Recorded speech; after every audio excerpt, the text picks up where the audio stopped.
Good morning students and my dear friends, I am Dr. Shalini Shukla and today is 25th of May 2023 Thursday. Lecture start करने से पहले अगर आपको business standard और mint की PDF चाहिए तो आप इनकी रिस्पेक्टिव वेबसाइट्स पर लॉगिन कर सकते हैं। बेसिक वर्जन न्यूज़पेपर का सबके लिए फ्री है। इसके अलावा आप मुझे Telegram channel, Twitter, ResearchGate, Facebook और इंस्टाग्राम पर भी फॉलो कर सकते हैं इकोनॉमी और फाइनेंस रिलेटेड अपडेट्स के लिए। रिकमेंडेड प्ले स्पीड है इस वीडियो की 1.25x। Thought of the day is fortune befriends the bold. और आज के मिंट पेपर की अप्रॉक्सीमेटली 8 इंपॉर्टेंट न्यूज़ हेडलाइंस हैं। बिजनेस स्टैंडर्ड की अप्रॉक्सीमेटली 16 इंपॉर्टेंट न्यूज़ हेडलाइंस हैं और आज के डिस्कशन में हम 13 न्यूज़ आर्टिकल्स कवर करेंगे। तो स्टार्ट करते हैं। आज का पहला आर्टिकल जो कि मिंट के पेज नंबर 1 पर दिया हुआ है, fresh tax troubles brewing for FPIs. Angel tax और कई तरह के और टैक्सेस के बाद अब जो फॉरेन पोर्टफोलियो इन्वेस्टर्स है, जिसको हम शॉर्ट फॉर्म में एफपीआईज बोलते हैं, वो अब एक नया टैक्स हर्डल फेस करने जा रहे हैं। रिसेंटली इनकम टैक्स डिपार्टमेंट ने डेरिवेटिव मार्केट गेन्स को सेट ऑफ करने से डिसअलाउ कर दिया है। तो थोड़ा सा अगर इस न्यूज़ को सिंप्लीफाइड फॉर्म में हम समझें तो अभी जो लोकल टैक्स लॉज हैं उसके अकॉर्डिंग जो फॉरेन पोर्टफोलियो इन्वेस्टर्स हैं वो अपने लॉस को कॉम्पनसेट कर सकते हैं, अपने लॉस को सेट ऑफ कर सकते हैं। अगर किसी एक ट्रांजैक्शन में अगर उनको लॉस हुआ है, से अगर डेरिवेटिव मार्केट में उनको लॉस हुआ है तो उस लॉस को वो किसी और फाइनेंशियल इंस्ट्रूमेंट्स के गेन्स में सेट ऑफ कर सकते हैं, जिससे कि जो उनकी टोटल टैक्स लाइबिलिटीज़ होती थी वो रिड्यूस हो जाती थी। इट मीन्स टोटल इनकम में जो भी उनकी टोटल इनकम थी जिस पर उनको टैक्स देना होता था इंडियन टेरिटरी में, उसमें वो अपने एक डेरिवेटिव या एक फाइनेंशियल इंस्ट्रूमेंट से हुए लॉस को दूसरे फाइनेंशियल इंस्ट्रूमेंट से हुए गेन से सेट ऑफ कर सकते थे। तो टोटल टैक्स लाइबिलिटीज होती, जो टोटल टैक्स बर्डन होता था वो रिड्यूस हो जाता था। तो इस एडजस्टमेंट की वजह से जो एफपीआईज थे वो एक तरह के ट्रांजेक्शन्स में, एक तरह के डेरिवेटिव्स में जो लॉस होता था उसको दूसरे तरह के डेरिवेटिव्स या फाइनेंशियल इंस्ट्रूमेंट से कॉम्पनसेट कर सकते थे। लेकिन अब क्या किया है इनकम टैक्स डिपार्टमेंट ने? अब इनकम टैक्स डिपार्टमेंट ने डिसअलाउ कर दिया है setting of derivatives market gains against equity capital loss in some cases। और क्या लॉजिक दिया है इनकम टैक्स डिपार्टमेंट ने? इनकम टैक्स डिपार्टमेंट ने बोला है कि दोनों ट्रांजैक्शंस एक ही कैटेगरी में होने चाहिए, तभी आप सेट ऑफ क्लॉज को यूज़ कर सकते हैं। अगर दो तरह के डिफरेंट तरह के इंस्ट्रूमेंट्स हैं, दो डिफरेंट तरह के डेरिवेटिव्स हैं, डिफरेंट क्लास ऑफ असेट्स में फॉल करते हैं, तो उनका नेचर ऑफ इनकम जो होता है वो डिफरेंट होता है। इसी वजह से एक इंस्ट्रूमेंट, एक तरह के फाइनेंशियल इंस्ट्रूमेंट्स या डेरिवेटिव में हुए लॉस को आप दूसरे फाइनेंशियल इंस्ट्रूमेंट या लॉस के गेन में सेट ऑफ नहीं कर सकते हैं। And for many years foreign portfolio investors have been setting off their gains made on the derivatives market with the loss made on the listed shares। It means derivative markets में जो उनको loss होता था वो equity जो shares होते थे उसके लॉस से, उसके गेन से कॉम्पनसेट करते थे जो लिस्टेड शेयर्स होते थे। लेकिन अब रीसेंट असेसमेंट में टैक्स डिपार्टमेंट ने क्लियरली बोल दिया है कि these types of adjustment cannot be allowed since the nature of income in all these classes of assets are actually different. तो अगर आप डेरिवेटिव्स में, डिबेंचर्स में, इक्विटी शेयर्स में, प्रेफरेंशियल शेयर्स में, बॉन्ड्स में अगर आप इन्वेस्ट कर रहे हैं तो तीनों ये जितनी भी एसेट क्लास है इनका डिफरेंट इनकम है, अलग तरीके की इनकम है, नेचर ऑफ इनकम डिफरेंट है। तो एक में हुए लॉस को आप दूसरे में हुए गेन से कॉम्पनसेट करके अपनी टैक्स लायबिलिटीज़ को रिड्यूस नहीं कर सकते हैं। इट मीन्स अगर हमने इंडियन मार्केट में, अगर कोई फॉरेन पोर्टफोलियो इन्वेस्टर है, उसने इंडियन मार्केट के शेयर में, लिस्टेड शेयर में भी इन्वेस्ट किया है, उसने बॉन्ड्स में भी इन्वेस्ट किया है, उसमें डेरिवेटिव्स में भी इन्वेस्ट किया है, कई तरह के अदर फाइनेंशियल इंस्ट्रूमेंट में उसने इन्वेस्ट किया है, और उसको अगर किसी एक सेगमेंट में लॉस हो रहा है तो उस लॉस को वो कॉम्पनसेट करता था। अगर उसको शेयर्स में गेन हुआ था उससे वो माइनस करके उसके बाद टैक्स पे करता था, तो उसकी जो टोटल टैक्स लायबिलिटीज होती थी वो कम हो जाती थी, क्योंकि उसको एक सेगमेंट में लॉस हुआ होता है। जो गेन होता है वो सिर्फ शेयर में हुआ होता है, तो वो उस गेन से इस लॉस को माइनस करके फिर टैक्स लायबिलिटीज पे करता था, टैक्स बर्डन पे करता था। तो जिससे कि जो टैक्स बर्डन होता था वो कम होता था। अब इनकम टैक्स ने बोल दिया है सेपरेटली हर असेट की इनकम को, हर क्लास ऑफ असेट की इनकम को सेपरेटली डील किया जाएगा। अगर आपको किसी एक असेट क्लास में लॉस हुआ है तो आप उसको दूसरे के गेन से सेट ऑफ नहीं कर सकते हैं। तो क्लियरली इनकम टैक्स डिपार्टमेंट के according there is a distinction made in the nature of income where derivatives profits और loss is considered business income और loss and can only be offset against the business gains और losses. हालांकि ये तो सिर्फ एफपीआईज को ऐसा स्पेशल प्रोविजन दिया गया था, जो रेजिडेंट इंडियंस है उनके लिए ये डिस्टिंक्शन, ये प्रोविजन नहीं था ऑफसेट करने वाला। जो इंडियन रेजिडेंट्स हैं उनके लिए जो डेरिवेटिव मार्केट से जो इनकम होती थी उसको बिजनेस इनकम या लॉस बोला जाता था, चाहे वो इनकम हो चाहे वो लॉस हो। और जो इक्विटी मार्केट से लॉस और गेन होता था उसको कैपिटल गेन और लॉस बोला जाता था। तो रेसिडेंट इंडियंस के लिए ये डिफरेंट था, बट एफपीआईज को अलाउ था कि वो इक्विटी मार्केट और डेरिवेटिव मार्केट्स के लॉस और गेन को कॉम्पनसेट कर सकें in order to reduce their tax liabilities. अब वो एडजस्टमेंट, वो स्पेशल प्रोविजनिंग भी इनकम टैक्स डिपार्टमेंट ने खत्म कर दी है। तो एफपीआईज जो हैं, जो फॉरेन इन्वेस्टर्स हैं, उनके लिए अब नया टैक्स बर्डन आएगा। इसके अलावा जो वो रिस्क मिटिगेशन स्ट्रेटजी अडॉप्ट करते थे हेजिंग के लिए, उसको भी उन्हें अब चेंज करना पड़ेगा, क्योंकि अब वो डिफरेंट क्लास ऑफ असेट्स के सेट ऑफ उनके लॉस और गेन को सेट ऑफ नहीं कर सकते against the different class of assets loss और gain. So this is local law permits FPIs to set off their losses against made in one transaction against gain made in another transaction, जिससे कि उनका total tax burden कम होता था। तो हम देख सकते हैं 2019 से लेकर के 2023 तक का डेटा दिया हुआ है कि कितना FPI इनफ्लो रहा इक्विटी में, डेट में और अदर सेगमेंट में। और ये टोटल FPI इनफ्लो है, can just have the glimpse of it, उसको बहुत ज़्यादा याद करने की जरूरत नहीं है। अब देख लेते हैं article number 2 that is given on page number 1 of Mint paper, government to integrate MSME global mart with ONDC। तो ONDC stands for open network for digital commerce. So ONDC को और ज़्यादा ब्रॉड करने के लिए, उसका इम्प्लीमेंटेशन और ज़्यादा स्प्रेड करने के लिए, now government is working to integrate the B2B platforms and MSME global mart into ONDC।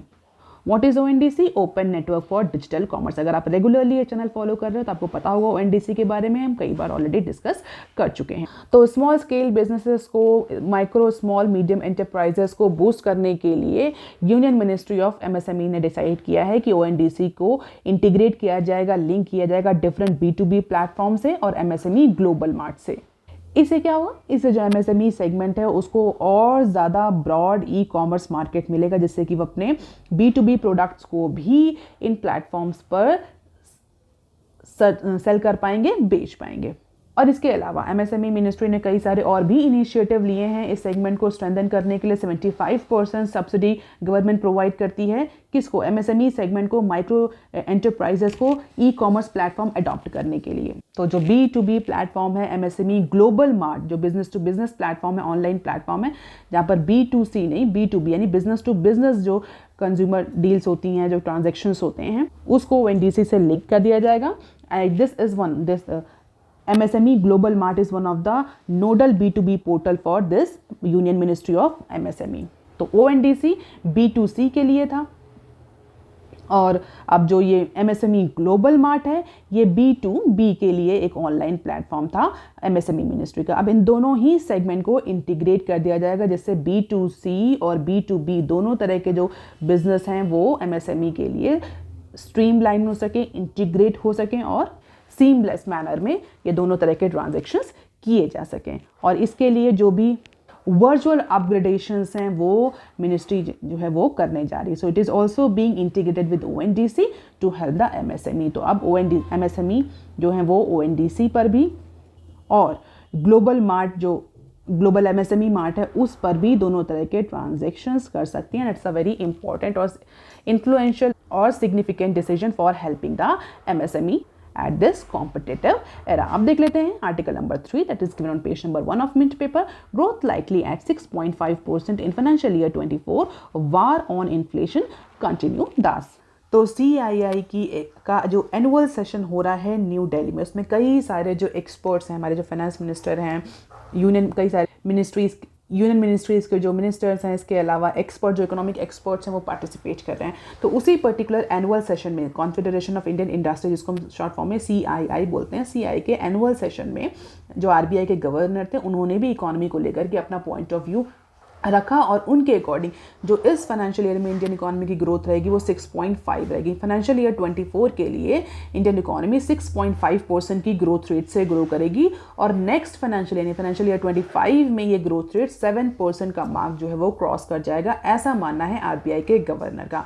हालांकि इस सारे ग्रोथ प्रोजेक्शन के साथ सारे ग्रोथ प्रोजेक्शंस के साथ उन्होंने ये भी बोला है कि अभी भी इंडियन इकोनॉमी में कॉशस की ज़रूरत है, कॉशन की ज़रूरत है, क्योंकि इन्फ्लेशन अभी भी ओवर नहीं हुई। जिस तरीके से हमें रिसेंटली WPI और CPI के डेटा मिले हैं मार्च और अप्रैल मंथ के, उसके अकॉर्डिंग अभी भी जो वॉर अगेंस्ट इन्फ्लेशन है वो कंटिन्यू रहेगा, क्योंकि एल नीनो का इम्पैक्ट इंडियन इकोनॉमी पर देखने को मिल सकता है।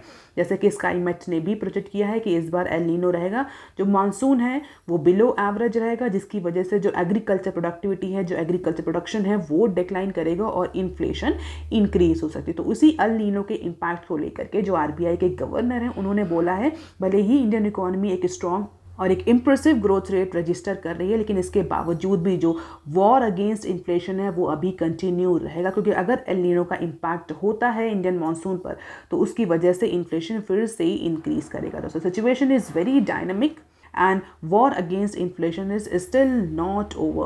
The RBI is saying that they need to, or Indian economists or the policymakers need to be alert, because El Nino factor will play its role in upcoming time.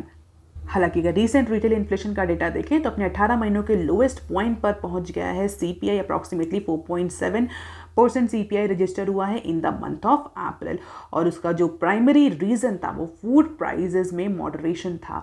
और अगर El Nino का impact होता है तो definitely यही segment food prices जो है वो फिर से इंक्रीज करेगा, जिसकी वजह से हमें रिटेल इन्फ्लेशन और CPI में आगे इंक्रीज देखने को मिल सकता है। However, according to RBI governor, the economy to grow a bit faster than projected 7% in financial year 23, because all the high frequency indicator that has been monitored by RBI had shown a sustainable movement in the final quarter। यानी quarter 4 में जितने भी high frequency indicator थे उन्होंने एक sustainable growth, sustainable movement register किया है। तो उसको एनालाइज करते हुए जो RBI के गवर्नर है वो एंटिसिपेट कर रहे हैं कि अप्रॉक्सीमेटली 7% का ग्रोथ रेट फाइनेंशियल ईयर 23 में रहेगा या रहा होगा, जो कि प्रॉपरली एल नीनो और अदर फैक्टर की वजह से, इम्पैक्ट फैक्टर की वजह से 6.5% हो जाएगा फाइनेंशियल ईयर 24 में। तो बेसिकली मानसून को और एल नीनो के इम्पैक्ट को फैक्टर आउट कर रहे हैं, फैक्टर इन कर रहे हैं RBI के गवर्नर। उन्होंने बोला कि इन्फ्लेशन अभी कंट्रोल है, but still situation is alarming और कॉशियस। अब देख लेते हैं short news articles from Business Standard. Capital food sale Nestle ITC in last lab deal at up to ₹5K crore. तो फूड जियान जो नेस्ले इंडिया है और ITC लिमिटेड है वो फाइनलिस्ट की तरह इमर्ज हुए हैं। किस पर्टिकुलर सेगमेंट में? जो लीडिंग इंग्रेडिएंट्स मेकर है कैपिटल फूड प्राइवेट लिमिटेड। तो कैपिटल फूड प्राइवेट लिमिटेड जो basically Ching's secret and Smith and Johns जो फूड इंग्रेडिएंट्स, उनके फूड इंग्रेडिएंट्स को बनाता था, उसकी डील के लिए, उसको खरीदने के लिए नेस्ले और ITC जो है वो फाइनलिस्ट इमर्ज हुए। इट मीन्स दोनों ही कंपनीज ने हाईएस्ट बिड लगाई है। हालांकि अभी की जो इन्फॉर्मेशन है उसके अकॉर्डिंग नेस्ले की जो बिड है वो हाईएस्ट है, ITC की बिड उसी के क्लोज में है। मीन्स बहुत ज़्यादा सिग्निफिकेंट डिफरेंस नहीं है। तो जो Ching's secret and Smith and Johns food ingredients maker है उसको अप्रॉक्सीमेटली 4,000 करोड़ और 5,000 करोड़ की डील के लिए बोली लगाई है ITC और नेस्ले ने। तो Mumbai based capital food which makes the popular Chinese food ingredients may gate acquired by either Nestle और ITC। अब देख लेते हैं next clip. RIL soften hiring in retail, telecom cuts duplication। तो रिलायंस इंडस्ट्री कॉस्ट एफिशिएंसी और cost control drive को roll out कर रही है ऑल अक्रॉस द सेगमेंट। तो जो रिलायंस के जितने भी SBUs है उसमें मोस्ट ऑफ द SBUs में कॉस्ट कंट्रोल और कॉस्ट एफिशिएंसी या कॉस्ट एफिकेसी की जो ड्राइव है उसको रोल आउट किया गया in order to control the price and maximise the profit. और उसी पर्टिकुलर ड्राइव में जो रिलायंस है वो रिटेल सेगमेंट और टेलीकम्युनिकेशन सेगमेंट में हायरिंग को रिड्यूस करने जा रही है। तो हायरिंग को फ्रीज कर सकती है, डिक्लाइन या रिड्यूस कर सकती है up to that extent. Means पहले जितने अमाउंट में हायरिंग कर रहे थे दोनों सेगमेंट टेलीकॉम और रिटेल, प्रोबेबली आगे आने वाले फाइनेंशियल ईयर में इतने स्पीड में, इतने एग्रेसिव मैनर में हायरिंग देखने को नहीं मिलेगी। और उसका reason cost control drive that Reliance industry is adopting in order to reduce the cost, increase the profit and reduce the duplication. तो एफिशिएंसी और इफेक्टिवनेस को इंप्रूव करने के लिए ये एक रीस्ट्रक्चरिंग या बिजनेस रीस्ट्रक्चरिंग की प्रोसेस चल रही है या री इंजीनियरिंग की प्रोसेस चल रही है, जिसके तहत रिटेल और टेलीकॉम सेगमेंट में हायरिंग को रिड्यूस किया जाएगा। इसके अलावा कुछ सेगमेंट में हमें रिट्रेंचमेंट या फायरिंग के भी केसेस देखने को मिल सकते हैं। तो जो अंडर परफॉर्मर हैं RIL की SBUs में, उनको फायर भी किया जाएगा। तो एक साइड हायरिंग को रिड्यूस किया जा रहा है, दूसरी साइड ओवरमैनिंग जो है, जो डुप्लीकेशन है, जो अंडर परफॉर्मर है, उनको भी ले ऑफ कर सकती है company in order to control the cost. तो रोल डुप्लीकेशंस को, अंडर परफॉर्मर्स को, ओवरमैनिंग को भी रिड्यूस करने जा रही है, जिसका इम्पैक्ट हमें इंडिया के एम्प्लॉयमेंट रेशियो पर देखने को मिलेगा। हालांकि अभी तक IT सेगमेंट या टेक्नोलॉजी में ही हमें रिट्रेंचमेंट्स या लेड ऑफ देखने को मिल रहे थे, लेकिन रिटेल सेगमेंट और टेलीकॉम सेगमेंट में ये अभी रिसेंटली ये ड्राइव रिलायंस ने स्टार्ट करी। प्रोबेबली हो सकता है आगे आने वाले टाइम में जो अदर कंपनीज हैं वो भी सिमिलर पैटर्न फॉलो करें। अब देख लेते हैं बिजनेस स्टैंडर्ड के आर्टिकल। बिजनेस स्टैंडर्ड का पहला आर्टिकल जो कि पेज नंबर 1 पर दिया हुआ है, on unicorn drive soft bank eyes 5 Indian startups. Soft bank कहाँ का इन्वेस्टमेंट वेंचर है, आप मुझे कमेंट सेक्शन में लिख करके बताइए। तो सॉफ्ट बैंक जो है अभी रिसेंटली 4 से 5 इंडियन स्टार्टअप से नेगोशिएशन की स्टेज में है। किस लिए स्टार्टअप से नेगोशिएशन कर रहा है? डेफिनेटली इन्वेस्टमेंट के लिए। तो वैल्यूएशन जो है अप्रॉक्सीमेटली $400 to $500 मिलियन का वैल्यूएशन है इन 4 स्टार्टअप्स का, और इनमें फिलहाल के लिए सॉफ्ट बैंक इन्वेस्ट करेगा, इनको सपोर्ट करेगा to reach up to the next level of growth. जैसे कि जो ये कंपनीज हैं ये यूनिकॉर्न बन सके, और रिसेंटली इंडिया में अगर हम देखें तो कई सारे स्टार्टअप्स जो हैं वो यूनिकॉर्न में टर्न अप हुए हैं। तो अभी रिसेंटली 4 से 5 इंडियन स्टार्टअप्स को जो है वो उसमें नेगोशिएट कर रहा है SoftBank with the valuation ranging from $400 to $500 million, और अप्रॉक्सीमेटली सेम अमाउंट का ही जो इन्वेस्टमेंट है वो सॉफ्ट बैंक करेगा इन स्टार्टअप्स में, just to turn them into unicorns. What are the unicorns? आप मुझे कमेंट सेक्शन में लिख करके बताइए। जो स्टूडेंट रेगुलरली फॉलो कर रहे हैं न्यूट्रिशन, उनको पता होगा यूनिकॉर्न स्टार्टअप्स क्या होते हैं। तो अगर हम एरिया की बात करें, सेगमेंट की बात करें, इंडस्ट्री की बात करें, तो बेसिकली जो 4 से 5 इंडियन स्टार्टअप्स हैं ये B2B space, enterprise and media segment में ऑपरेट कर रहे हैं as per the people aware about this matter, और इनमें अप्रॉक्सीमेटली $50 to $100 मिलियन का इन्वेस्टमेंट इन कंपनीज में सॉफ्ट बैंक कर सकता है। हालांकि अगर पिछले एक्सपोजर को देखें, सॉफ्ट बैंक के पिछले कुछ ईयर्स के एक्सपोजर को देखें, तो उसके कंपैरिजन में ये इन्वेस्टमेंट बहुत कम है। इससे पहले पैंडेमिक के ड्यूरेशन में सॉफ्ट बैंक ने इंडियन स्टार्टअप्स में बहुत ज़्यादा इन्वेस्टमेंट किया था। हालांकि उसके अकॉर्डिंग ये जो इन्वेस्टमेंट पेस है ये थोड़ा सा स्लो है, लेकिन अगर हम सॉफ्ट बैंक की स्ट्रैटेजी को देखें तो बेसिकली सॉफ्ट बैंक इस समय ऐसी अपॉर्चुनिटीज़ को सीख कर रहा है जहाँ पर ऑलरेडी जो इन्वेस्टर्स हैं वो एग्जिट कर रहे हैं। तो जहाँ पर सेकेंडरी सेल है, जहाँ पर ऑलरेडी जो एग्जिस्टिंग प्रमोटर्स हैं, इन्वेस्टर्स हैं, वो एग्जिट कर रहे हैं, वहाँ पर जो सॉफ्ट बैंक है वो इन्वेस्ट करना है। तो ऐसे स्टार्टअप्स जहाँ पर सेकेंडरी इन्वेस्टर्स जो इन्वेस्टर्स हैं, ऑलरेडी एग्जिस्टिंग इन्वेस्टर्स हैं, वो एग्जिट कर रहे हैं, जो जहाँ पर सेकेंडरी स्टेक्स की सेल हो रही है, ऐसे स्टार्टअप्स जिन्होंने अपना IPOs प्लान जो है वो पोस्टपोन कर दिया because of the certain issues. तो इस तरह की डील्स को फिलहाल के लिए सॉफ्ट बैंक सर्च कर रहा है, and if these deals come through so it is looking to invest approximately $100 million in each of these deals. हालांकि सॉफ्ट बैंक के साइड से अभी कोई ऑफिशियल कम्युनिकेशन इस पर्टिकुलर इशू पर नहीं आया है, तो there is a major strategic shift that we can see in case of SoftBank investment approach in India. तो सेकेंडरी इन्वेस्टमेंट अपॉर्चुनिटीज को सर्च कर रहा है।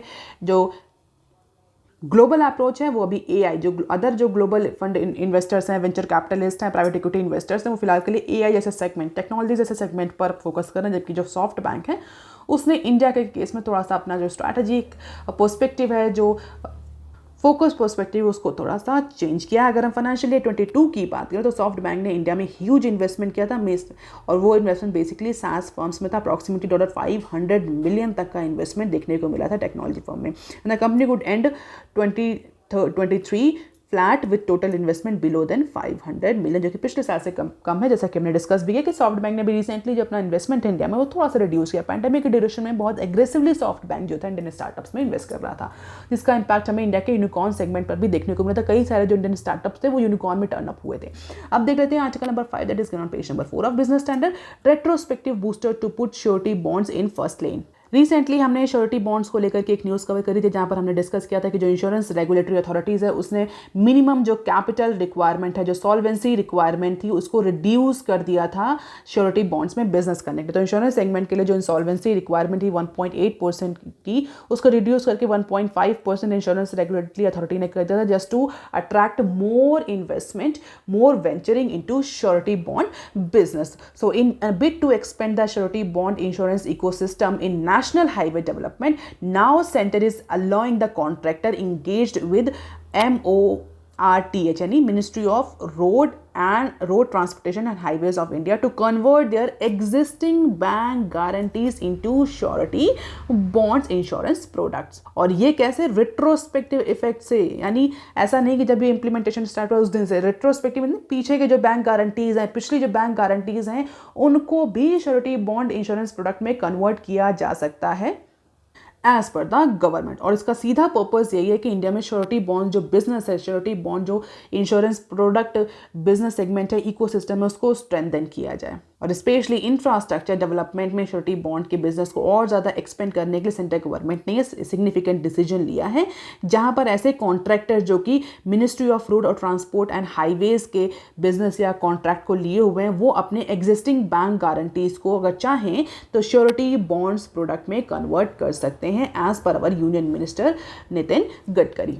तो अगर कॉन्ट्रैक्टर चाहें, हालांकि कॉन्ट्रैक्टर की विश पर है, अगर वो चाहें तो जितनी भी बैंक गारंटीज हैं, national highway authority of India, NHIDCL और ministry of road transport and highways, उन सबको रेट्रोस्पेक्टिव मैनर में श्योरिटी बॉन्ड्स प्रोडक्ट में कन्वर्ट किया जा सकता है। और ये क्यों डिसीजन लिए जा रहे हैं? रिसेंटली जो सॉल्वेंसी रेशियो था इसको भी रिड्यूस कर दिया।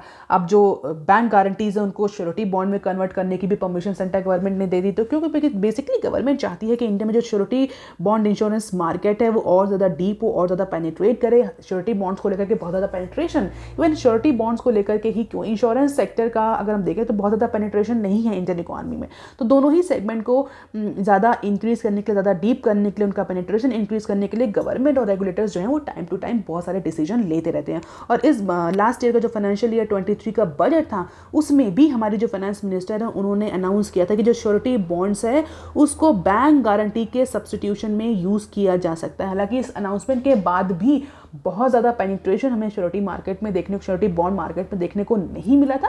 And that is why now IRDAI and government, especially infrastructure ministries, are taking a very important decision in order to increase the penetration of surety bond product in India. So this is taking the highways. हालांकि अगर कुछ concerns की बात है तो अभी जो process है उसको लेकर के बहुत ज़्यादा क्लैरिटी नहीं, लीगल क्लैरिटी नहीं कि कैसे श्योरिटी बॉन्ड जो इंश्योरेंस प्रोडक्ट हैं वो कैसे काम करेंगे। जैसे बैंक गारंटीज़ को लेकर के कुछ इश्यूज़ हैं जो कि अभी अगर उनको श्योरिटी बॉन्ड में कन्वर्ट किया था तो वो कैसे ऑपरेट करेंगे, क्या लीगल हर्डल्स होंगे। तो अभी इसके लिए वर्कशॉप्स जो हैं वो ऑर्गेनाइज करी जाएंगी, कई सारे इश्यूज़ पर क्लैरिटी देखने को मिल सकती है। अब देख लेते हैं article number 6 that is given on page number 6 of Business standard. Goyal countries forex reserve comfortable for next 5 to 6 year. तो ये जो न्यूज़ है ये भी जो CII का जो एनुअल सेशन हो रहा है न्यू दिल्ली में उसी से एसोसिएटेड है। कई सारे अगर हम देखें तो मिनिस्टर, चाहे हम बात करें अपने कॉमर्स मिनिस्टर की, चाहे हम बात करें यूनियन मिनिस्टर नितिन गडकरी की, या जो अदर मिनिस्टर्स की बात करें, सब ने इस पर्टिकुलर इवेंट में अपने अपने पॉइंट दिए हैं, पार्टिसिपेट किया है। और हमारे जो कॉमर्स और इंडस्ट्री मिनिस्टर है मिस्टर पीयूष गोयल, उन्होंने वेडनेसडे को बोला है कि इंडियन इकोनॉमी का अगर हम फॉरेक्स एक्सचेंज को देखें तो फॉरेक्स एक्सचेंज इंडिया में अभी भी, foreign exchange means foreign exchange reserve India में अभी भी स्ट्रॉन्ग पोजीशन पर है। और आगे आने वाले 5 से 6 सालों तक इंडिया की जो रिक्वायरमेंट है फॉरेन एक्सचेंज को लेकर के वो पूरी तरीके से मीट आउट होगी। जबकि जिस तरीके से ग्लोबल सिचुएशन देखने को मिल रही है उसके बावजूद भी इंडिया ने जो अपना फॉरेन एक्सचेंज रिजर्व है वो कंफर्टेबल पोजीशन पर मेंटेन किया है। तो कंफर्टेबल फॉरेन एक्सचेंज रिजर्व है, लेकिन अगर वर्स्ट सिचुएशन होती है तब भी 5 से 6 साल के लिए हमारे पास अपने इंपोर्ट्स बिल्स को पे करने के लिए सफिशिएंट फॉरेन एक्सचेंज रिजर्व है। तो इंडिया का जो फॉरेन किटी है वो अप्रॉक्सीमेटली 3.55 बिलियन से जंप करके अप्रॉक्सीमेटली $599.52 बिलियन तक पहुंच गया for the week ended on May 12। तो मे के according, Reserve Bank of India के अकॉर्डिंग जो भी फॉरेक्स है वो इतना है। ये तो बात रही फॉरेन एक्सचेंज रिजर्व की। अगर FTAs की बात करें तो उन्होंने ये भी बोला है कि जो कंट्री है वो उसने अभी रिसेंटली कुछ कंट्रीज के साथ फास्ट ट्रैक मैनर में FTA साइन किए हैं और कुछ अदर कंट्रीज के साथ नेगोशिएशन की स्टेज में है इंडिया। कौन कौन से countries? Canada, EU, island, Switzerland, Norway, UK और अदर कंट्रीज़ के साथ भी और अदर रीजन्स के साथ भी जो इंडिया है वो अपना फ्री ट्रेड नेगोशिएशन डिस्कस कर रहा है। प्रॉब्ली अपकमिंग टाइम में हमें और ज़्यादा FTAs साइनिंग देखने को मिले। आप देख लेते हैं short news articles from Business Standard. ADIA and Hinduja group IHC में स्नैप अप अदानी शेयर्स। तो रिसेंटली सुप्रीम कोर्ट की जो रिपोर्ट आई थी, पैनल की जो सुप्रीम कोर्ट अपॉइंटेड जो पैनल की रिपोर्ट आई थी अडानी ग्रुप के शेयर मैनिपुलेशन को लेकर के, उसके बाद से अडानी ग्रुप के जो शेयर्स थे वो अप्रिशिएट कर रहे हैं, उसमें हमें सिग्निफिकेंट इंक्रीज देखने को मिल रहा था। और इसके बाद से जो एक प्राइम और वेटरन इन्वेस्टर्स हैं मिस्टर जैन, उन्होंने भी अडानी ग्रुप में अपना एक्सपोजर इंक्रीज करने की बात की थी। उसके बाद से जो ग्लोबल फर्म्स हैं they are now keen to invest in cash float backed assets. तो अब जो बड़े बड़े इन्वेस्टर्स हैं वो फिर से अडानी ग्रुप में इन्वेस्टमेंट करने की बात कर रहे हैं, चाहे वो अबू धाबी इन्वेस्टमेंट अथॉरिटी हो, ADIA हो, चाहे इंटरनेशनल होल्डिंग कंपनी IHC हो, GQG पार्टनर जो मिस्टर जैन की कंपनी है, हिंदुजा ग्रुप है, they all have shown their interest to invest in the forthcoming share sale of Adani group. अब देख लेते हैं next clip. Inflation war not over, financial year 23 growth में टॉप 7% RBI गवर्नर। तो RBI गवर्नर ने यही बोला इन्फ्लेशन को लेकर के, इस न्यूज़ को मिनट में कवर कर चुके हैं कि जो इन्फ्लेशन से वॉर है वो अभी ओवर नहीं हुआ है। फाइनेंशियल ईयर 24 में इंडियन इकोनॉमी जो है वो 6.5% की ग्रोथ रेट से ग्रो करेगी, जो अपकमिंग फाइनेंशियल ईयर चल रहा है। अगर फाइनेंशियल ईयर 23 की बात करें तो उसको लेकर के जो प्रोजेक्शन किया है वो 7% का। कि RBI गवर्नर जो मिस्टर दास है उनका ये कहना है कि जो प्रोजेक्शन था 7% का फाइनेंशियल ईयर 23 के लिए प्रोबेबली उसको क्रॉस कर देगा इस बार का GDP का डेटा। तो जो फाइनेंशियल ईयर 23 का डेटा आएगा उसके अकॉर्डिंग जो GDP ग्रोथ रहेगी वो 7% से ज़्यादा रहेगी, ऐसा एंटिसिपेट किया है हमारे RBI के गवर्नर मिस्टर शक्तिकांता दास ने। और ये कब जो भी ये ओपिनियन है ये किस इवेंट पे दिए गए, CII का जो एनुअल सेशन चल रहा है नई दिल्ली में, उसमें उन्होंने अपने ये ओपिनियन दी हैं। हालांकि अगर उसी में एक क्वेश्चन 2K के नोट्स और 2000 के नोट्स के विड्रॉल को लेकर भी पूछा गया था तो उसमें भी बोला है कि this will be done in non disruptive manner. उसका इकोनॉमी पर बहुत ज़्यादा इम्पैक्ट, विजिबल इम्पैक्ट देखने को नहीं मिलेगा, क्योंकि जो RBI ने फुल फ्लेज स्ट्रैटेजी बना रखी है इस विड्रॉल प्रोसेस के लिए। ऑल ऑफ सडन कोई विड्रॉल नहीं किया है RBI ने, प्रॉपर फेज वाइज मैनर में ये विड्रॉल होगा जिसका इम्पैक्ट इकोनॉमी पर नॉन डिस्ट्रप्टिव होगा। आप देख लेते हैं next clip. Prop fines for more firms in FAME to violation. तो सेंट्रल गवर्नमेंट ने सेकेंड राउंड ऑफ इन्वेस्टिगेशन जो है वो अपना कंक्लूड कर दिया है, जो फेज वाइज मैनर में जो फेम के वायलेशन को लेकर के सेंटर जो इलेक्ट्रिक व्हीकल पर इन्वेस्टिगेशन कर रही थी उसका दूसरा फेज जो है वो कंप्लीट हुआ है, जहां पर जो मैन्युफैक्चरर्स हैं उन पे फेज्ड मैन्युफैक्चरिंग प्रोग्राम गाइडलाइंस जो हैं, जो PMP गाइडलाइंस हैं इसकी फेम की। What is FAME? Faster adoption of manufacturing of hybrid and electric vehicle. तो फेम 2 स्कीम के अंदर PMP गाइडलाइंस हैं। PMP guidelines means phased manufacturing programme. उन गाइडलाइन के वॉयलेशन को लेकर के, जहां पर इस पर्टिकुलर गाइडलाइन के तहत गवर्नमेंट ने मैंडेट किया था कि जो ओरिजिनल इक्विपमेंट मैन्युफैक्चरर्स हैं, OEM हैं, उनको कुछ डोमेस्टिक रिक्वायरमेंट के नॉर्म्स फॉलो करने पड़ेंगे। इट मीन्स जो उन्हें प्रोडक्ट जो बनाएंगे अपना व्हीकल उसमें कुछ मिनिमम रिक्वायरमेंट जो है वो डोमेस्टिक इक्विपमेंट्स की होगी, मतलब डोमेस्टिक मार्केट से ही खरीद करके उन पार्ट्स को यूज़ कर सकते हो। तो इन PMP जो गाइडलाइंस थी उनका वॉयलेशन का एलिगेशन लगा था कई सारी 2 व्हीलर सेगमेंट कंपनीज पर, और उसको लेकर के फेज वाइज मैनर में सेंट्रल गवर्नमेंट जो थी वो इन्वेस्टिगेशन कर रही थी। गवर्नमेंट का कहना था कि अगर आपने PMP गाइडलाइंस फॉलो नहीं करी हैं, उनका वॉयलेशन किया तो फेम के तहत जो सब्सिडी आपको दी जा रही है वो सब्सिडी नहीं दी जाएगी। तो बेसिकली PMP गाइडलाइन में गवर्नमेंट ने ये कोशिश करी थी कि जो डोमेस्टिक मार्केट है उसको बूस्ट अप किया जा सके, जैसे कि जो इलेक्ट्रिक व्हीकल सेगमेंट है उसको लेकर के जो डिपेंडेंसी फॉरेन मार्केट पर है वो ना हो। तो जो डोमेस्टिक मैन्युफैक्चरर्स हैं उनको प्रमोट करने के लिए गवर्नमेंट ने कुछ बेसिक रिक्वायरमेंट रखी थी, डोमेस्टिक रिक्वायरमेंट रखी थी EV के मैन्युफैक्चरिंग में। तो automotive research association ARAI has found that GE mobility, Benling India Energy Technology, Revolt Intellicorp और AMO Mobility, these companies are actually violating the localization norms under PMP guidelines। तो 4 और companies को पाया गया है कि वो PMP गाइडलाइंस के तहत जो लोकलाइजेशन और जो डोमेस्टिक रिक्वायरमेंट के नॉर्म्स थे उसको वॉलेट कर रही थी। What is this ARAI? This is अ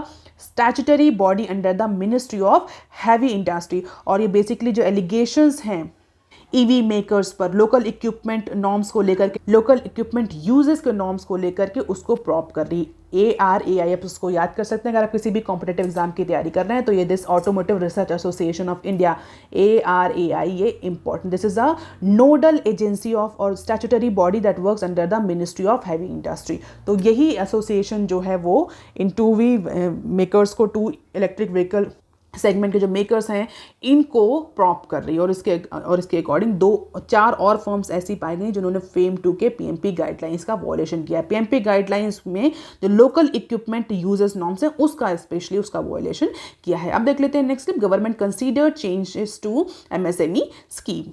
तो एमएसएमई स्कीम को और ज़्यादा अट्रैक्टिव बनाने के लिए the taking cues from the poor response from the pre package schemes of MSME, now corporate affair ministry is considering different measures to make this MSME scheme more attractive. और इसके तहत जो इंसॉल्वेंसी और bankruptcy board of India है उसको और ज़्यादा power assign करी जाएगी for making changes as required for easing the process and holding more awareness and advocacy sessions for banks. तो बैंक्स को लेकर के या बैंक्स के लिए जो सेशंस हैं वो ऑर्गेनाइज करे जाएंगे जिससे कि जो बैंक्स हैं वो अपना एमएसएमई में अपने एक्सपोजर को और ज़्यादा इंक्रीज करें। इन सिंपल टर्म्स जो बैंक्स हैं वो एमएसएमई को लोन दें जिससे कि जो फाइनेंशियल क्रंच जैसे जो फंड क्रंच जैसे सिचुएशन एमएसएमईज को होती है जनरली जो पैसा अवेलेबल नहीं होता वो सिचुएशन को ओवरकम किया जा सके और ज़्यादा से ज़्यादा ईजी लोन अवेलेबल हो एमएसएमई सेगमेंट को जिससे कि ज़्यादा से ज़्यादा एंटरप्रेन्योरशिप हमें देखने को मिले। तो आईबीबीआई में be given more power more teeth after the changes are being implemented. और अगर इससे पहले की स्कीम की बात करें जो 2021 में गवर्नमेंट ने एमएसएमई को लेकर जो स्कीम आई तो उसमें केवल 3 कंपनीज ने अपना जो एप्लीकेशन था वो एडमिट किया था, रजिस्टर किया था। तो बहुत अच्छा रिस्पांस देखने को नहीं मिला। That is why government is planning to take a more flexible approach and allow the IBBI to tweak the requirement related to majority votes, avoidance of taxation and other things for pre package process. तो basically MSME scheme को और ज़्यादा attractive बनाने की कोशिश करी जा रही बाय रिलैक्सिंग सर्टेन रूल्स। अब देख लेते हैं next, India to be major green H2 exporter in 15 years पूरी। तो सीआईआई के एनुअल इवेंट में जो कि न्यू दिल्ली में हो रहा है उसमें मिनिस्टर हरदीप सिंह पुरी जो कि नेचुरल गैस और हाइड्रोजन के प्रोडक्शन को लेकर उन्होंने स्पेशल एंटीसिपेशन या प्रोजेक्शन किया है इंडियन इकोनॉमी में। उनके अकॉर्डिंग आगे आने वाले 15 सालों में इंडिया जो है वो ग्रीन हाइड्रोजन का नेट एक्सपोर्टर बन जाएगा। कि जिस तरीके से गवर्नमेंट ग्रीन हाइड्रोजन और सस्टेनेबल एनर्जी और ग्रीन टेक्नोलॉजी को प्रमोट कर रही है, आगे आने वाले टाइम में इंडिया जो है वो आगे आने वाले 15 सालों में इंडिया जो है वो ग्रीन हाइड्रोजन का नेट एक्सपोर्टर होगा। So that is all for today students, please like share and subscribe. Thank you.